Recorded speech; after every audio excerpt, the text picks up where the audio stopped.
बोलो बाबूजी, बोलो बाबूजी, बाबूजी, बाबूजी, ओ भोसड़ी वाले बाबूजी। क्यों ठाकुर साहब, आज कौन सा टिकटॉक बनाने आए हो? अब मैं टिकटॉक नहीं बनाता। क्यों, यूट्यूब चैनल खोल लेगा ठाकुर? काम करोगे मेरे लिए?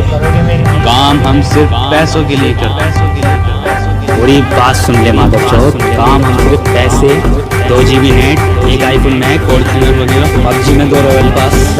ठाकुर साहब